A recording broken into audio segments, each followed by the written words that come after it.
Welcome in the second video session of chapter number 5, the Delhi Sultanate part 2, history class 7th. In the previous video session, we have discussed about the Khalji dynasty, and in this video session, I am going to discuss about the Tughlaq dynasty. The Tughlaq dynasty ruled for nearly 100 years. तो Tughlaq density का जो बचे ruling period है that was nearly 100 years. तो 100 साल तक Tughlaq dynasty के rulers ने रूल किया इंडिया को.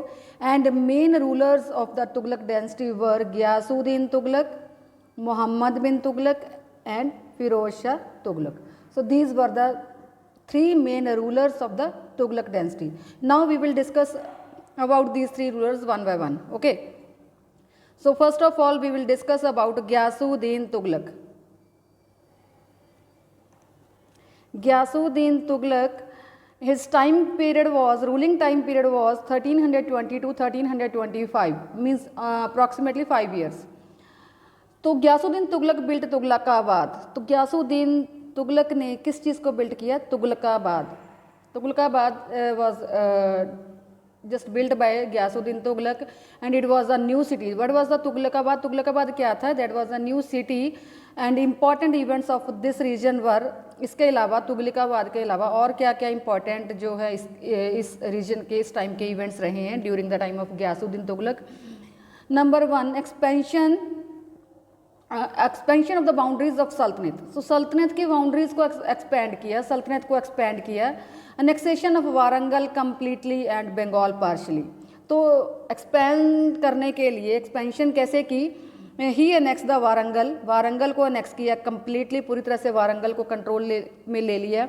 एंड बंगाल पार्शली, बंगाल का कुछ हिस्सा जो था गियासुद्दीन तुगलक ने अपने कब्जे में लिया. Next, construction of canals to improve irrigation. तो क्या काम उसने किए गियासुद्दीन तुगलक ने? He constructed many canals, he improve the irrigation system as well. ठीक है. And he strengthened the saltanat by crushing the rebellions. तो जितने भी और रेबोल्ट्स थे और रेबिलियंस थे उनको भी इन्होंने दबाया गियासुद्दीन तुगलक ने. And in this way he strengthen the Tughlaq dynasty. Okay. And he died when the pavilion built for his reception collapsed on him in 1325. तो डेथ कब होती है इनकी? 1325 में.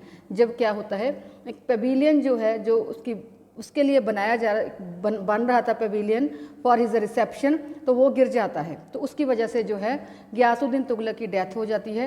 And he was succeeded by his son जौना Khan.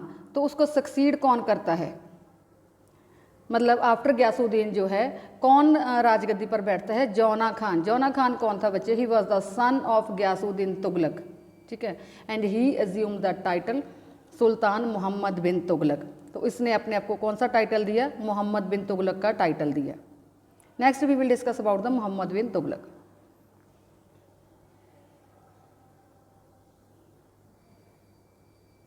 Muhammad bin Tughlaq and his time period was 1325 to 1351. Muhammad bin Tughlaq was a great patron of learning and art. तो learning and art को बहुत promote किया. ही was a great patron of learning and art and he himself was a knowledgeable person. बहुत ही knowledgeable person था वो. And he was well versed in astronomy, poetry, philosophy and mathematics. तो इन सब subjects की उनको काफ़ी अच्छी जानकारी थी. And he was a very powerful ruler, काफ़ी पावरफुल रूलर था अपने टाइम का. And he had a high sense of justice and he had a open and progressive mind. तो जस्टिस जो था, न्याय देने का जो सिस्टम था, that was very good. And he was a very progressive and open minded person. Clear है? ये है मोहम्मद बिन तुगलक का क्या मतलब कैरेक्टर था. नेक्स्ट है टैक्सेशन ऑफ दबाव. तो मोहम्मद बिन तुगलक ने अपने टाइम पीरियड में कौन कौन से स्टेप्स उठाए, क्या क्या किया उसने? So first point is taxation on दबाव इन दवाब रीजन. द्वाब रीजन के ऊपर जो टैक्स इंपोर्ट हुआ, लगाया गया. ठीक है. तो टैक्सेशन इन दवाब में क्या आता है? द दवाब वॉज मोस्ट फर्टाइल रीजन. जो दबाब था बच्चे, द्वाब का जो एरिया था, द्वाब का एरिया कौन सा था? गंगा एंड यमुना के जो बीच का रीजन था. कल वाली वीडियो में मैंने डिस्कस किया था आपसे, प्रीवियस वीडियो में बताया था. Doab was a region between the two rivers. दो आब मतलब दो आब का मतलब था वाटर बॉडी, तो दो वाटर बॉडीज़ के बीच का जो एरिया होता है, तो गंगा एंड यमुना के जो बीच का एरिया था that was known as Doab, and he that Doab was very fertile region, बहुत ही फर्टाइल रीजन था, ठीक है। And it yielded good quality of crops, काफ़ी अच्छी क्रॉप होती थी, कल्टीवेशन सिस्टम काफ़ी अच्छा था। The sultan increase the tax of the Doab area to 50% of the produce. तो सुल्तान ने यहाँ पे जो दोआब रीजन के ऊपर टैक्स था वो कितना इंक्रीज़ कर दिया, 50% तक जो टैक्स था वो यहाँ पे उस रीजन से लिया जाता था। ऑलमोस्ट मतलब जितना टोटल प्रोड्यूस होती थी उसका 50% जो था एज अ टैक्स जो था वो लोगों से ले लिया जाता था, ठीक है। And with the increase of the tax, जब टैक्स को इंक्रीज कर दिया गया, क्या हुआ then, with the increase of the tax he wanted to increase the earning, क्योंकि टैक्स को इंक्रीज करने का मकसद क्या था, वो अपनी अर्निंग को इंक्रीज करना चाहता था। He also required money to introduce new crops, तो उसको पैसे चाहिए थे न्यू क्रॉप्स को इंट्रोड्यूस करने के लिए। लेकिन जो टाइम था, what the time that he has chosen to increase the tax, that was wrong time, वो सही समय नहीं था। As it was a time of a severe famine, बहुत बड़ा भयानक अकाल पड़ा हुआ था, फेमाइन की सिचुएशन थी। The farmers were not in a position to pay the tax, farmers की कंडीशन ही नहीं थी कि वो टैक्स को पे कर पाएँ उस समय। As a result large number of peasants जो थे, large number of peasants lost their lands and went elsewhere, तो बहुत सारे पीजेंट्स से उनके जो लैंड्स थे वो छिन गए और वो उनको कहीं पे और जाकर रहना पड़ा। तो इसका फाइनली रिजल्ट क्या हुआ, finally he discontinued this tax, तो फाइनली जो था इस टैक्स को डिसकंटिन्यू कर दिया गया, किसके द्वारा, मोहम्मद बिन तुगलक के द्वारा। ये था उसका टैक्सेशन इन दोआब का जो उसने डिसीजन लिया था, कैसे वो रॉन्ग जो था वो सिद्ध हुआ। क्लियर है। नेक्स्ट है shifting of the capital, shifting of capital, capital को शिफ्ट करना। Another mistake that was the decision of shifting the capital from Delhi to Devagiri. तो 1327 में डिसीजन लिया किसने, मोहम्मद बिन तुगलक ने, अपनी कैपिटल शिफ्ट करने का दिल्ली से देवागिरी की ओर। तो ये भी एक बहुत बड़ी मिस्टेक साबित हुई, इसका भी नुकसान हुआ। कैसे, actually he shifted his capital from Delhi to Devagiri in 1327, but the royal household as well as the common people were told to shift. तो इस टाइप से जब उन्होंने कैपिटल शिफ्ट की तो जो रॉयल हाउस होल्ड्स थे, जितने भी रॉयल ऑफिशियल्स थे या कॉमन लोग थे, उनको भी बोला गया कि वो शिफ्ट करें। This was not a practical decision, तो ये कोई प्रैक्टिकल डिसीजन तो हुआ नहीं कि पूरे के पूरे सब लोग भी वहाँ से शिफ्ट हो जाएं। It proved highly expensive to the royal exchequer, तो इस टाइप से जो था ये बहुत ही ज़्यादा एक्सपेंसिव साबित हुआ, बहुत ही महंगा system.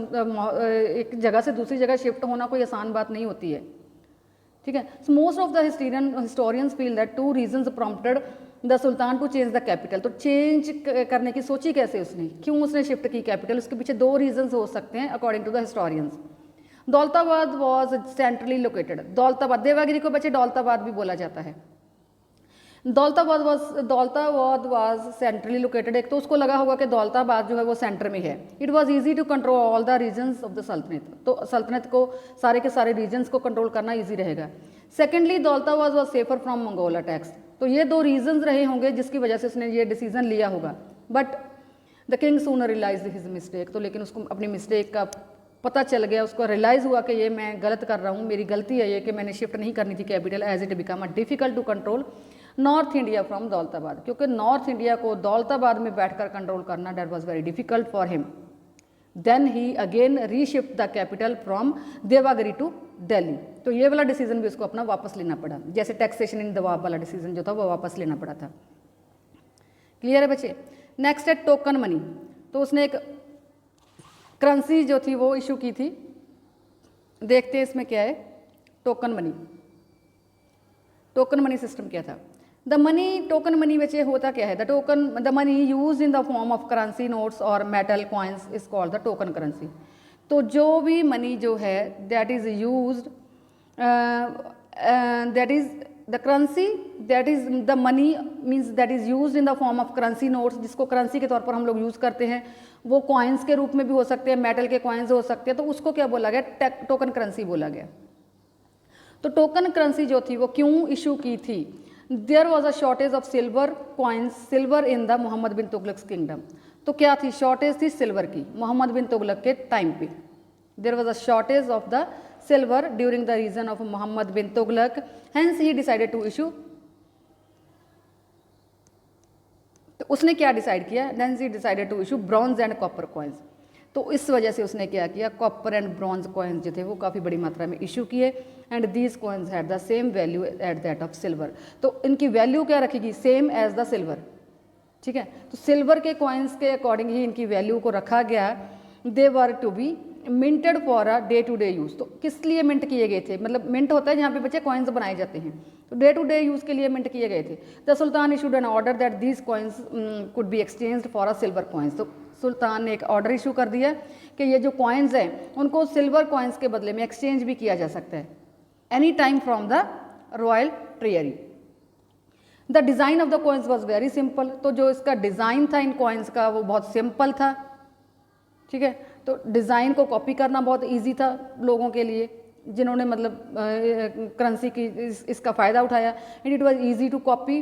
People started minting coins illegally. तो लोगों ने क्या किया, इलीगली जो कॉइन्स थे वो मिंट करने शुरू कर दिए।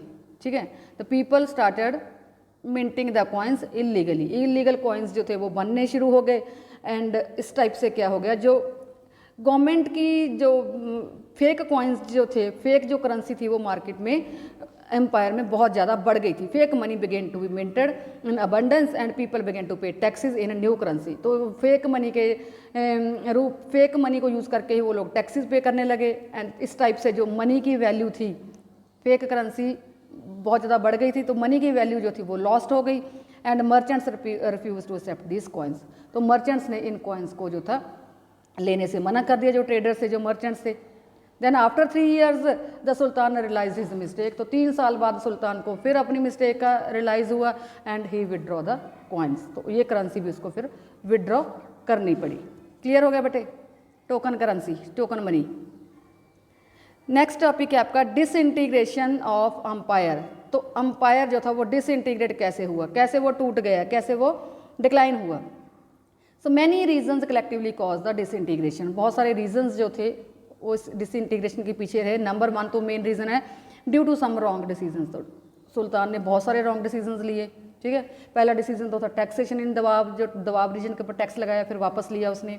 Shifting of the capital was again the wrong decision. Token money was also the wrong decision, wrong act that was.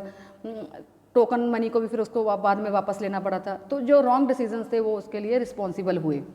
Second है अकॉर्डिंग टू, अगर इबन बतूता बात करें, Ibn Battuta detailed account, the sultan did not give power to the ulemas. जो उलेमाज थे, उलेमाज कौन होते हैं, उलेमाज बच्चे होते हैं जो मुस्लिम्स के धार्मिक नेता होते हैं। तो उन्होंने सुल्तान ने उनको कोई भी पावर नहीं दी। Power to ulemas, Islamic scholars होते हैं इस्लामिक लर्निंग में। ठीक है, so this was the again the another reason, as a result the ulema turned against him. तो जब उनको पावर नहीं दी गई तो उलेमास जो थे वो सुल्तान के खिलाफ हो गए। Next Changez Khan the Mongol leader.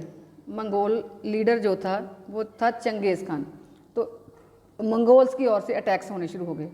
Changez Khan the Mongol leader invaded the territories of the Delhi सल्तनत आफ्टर 1219। तो 1219 के बाद जो था चंगेज़ खान ने अपने अटैक्स करने शुरू कर दिए। And the Mongol attacks increase during this period. तो इस टाइप पीरियड में जो मंगोल अटैक्स जो थे वो भी बढ़ गए थे। And these attacks Weeknd the saltanat. तो जो अटैक्स थे उसकी वजह से सल्तनत जो वो वीक हो गई। नेक्स्ट है रेबेलियंस जो थे broke out in Gujarat, Warangal and Bengal. तो गुजरात, वारंगल एंड बंगाल में जो रेबेलियंस थे that also make the kingdom weak. Rajput recaptured Ranthambore and Chittor. तो राजपूत जो रूलर्स थे उन्होंने अपने जो रणथंबोर एंड चित्तौड़ को जो पहले तुगलक इस तुगलक डायनेस्टी में मिला लिया था, तो उसको री इस्टेब्लिश कर लिया, कैप्चर कर लिया कि उन्होंने राजपूत रूलर्स ने। So this was the again another reason for the disintegration of the empire. Clear हो गया बच्चे। तो नेक्स्ट जो मेन रूलर है, थर्ड जो मेन रूलर है that was Firoz Shah Tughlaq. Tughlaq dynasty का थर्ड मेन रूलर है Firoz Shah Tughlaq. And his time ruling time was 1351 to 1388 CE। तो उसका जो टाइम पीरियड था वो कितना था, रूलिंग पीरियड क्या था, 1351 से लेकर 1388। Mohammad bin Tughlaq was succeeded by his cousin. तो मोहम्मद बिन तुगलक के बाद सक्सीड कौन करता है थ्रोन को, it was succeeded by Firoz Shah Tughlaq. Firoz Shah Tughlaq कौन था, who was Firoz Shah Tughlaq, he was the cousin of Mohammad bin Tughlaq. The new sultan learned many lessons from him. तो new sultan means Firoz Shah Tughlaq.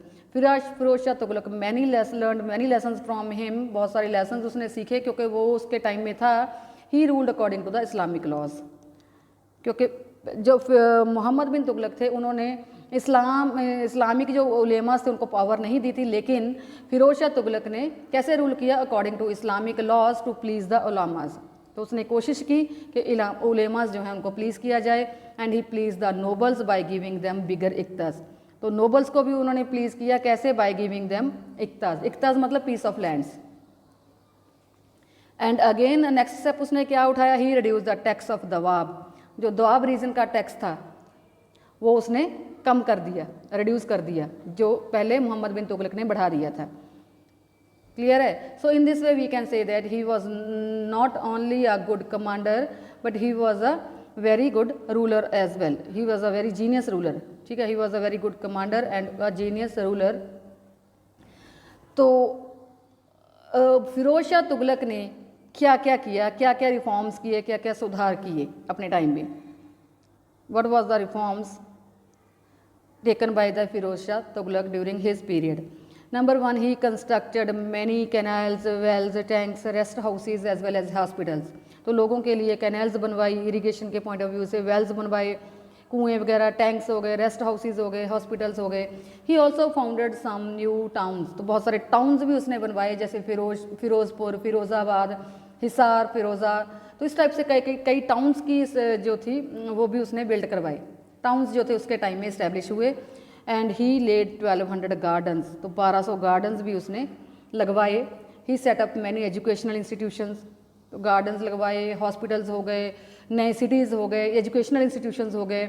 Hindu religious books जो थी, Hindu religious books were translated from Sanskrit to Persian. तो Hindu religious books जो थी, जो पहले संस्कृत में थी, उनको ट्रांसलेट करवाया किस लैंग्वेज में, पर्शियन लैंग्वेज में। क्लियर है। So these were the reforms undertaken during the time of Firoz Shah Tughlaq. Clear है बच्चे। देन नेक्स्ट टॉपिक है हमारा, लास्ट टॉपिक है इस वीडियो का, कि डिक्लाइन कैसे हुआ, मतलब फिरोज शाह तुगलक का अंत कैसे हुआ। तो फिरोज शाह तुगलक डाइड इन 388। तो 388 में फिरोज शाह तुगलक की डेथ हो जाती है।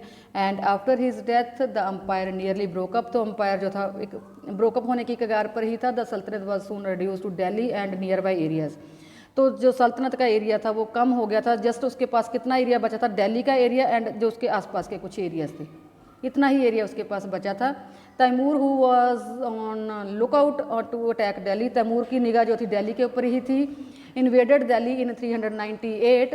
तो 398 में उसने दिल्ली के ऊपर इन्वेड किया, हमला किया, and it prove to be the final blow for the decline of the Tughlaq dynasty. Clear है बच्चे। तो आज की वीडियो में इतना ही। In the next video we will discuss about the Sayyid dynasty and Lodi dynasty. So watch this video carefully and try to understand this Tughlaq dynasty. Thanks and have a nice day.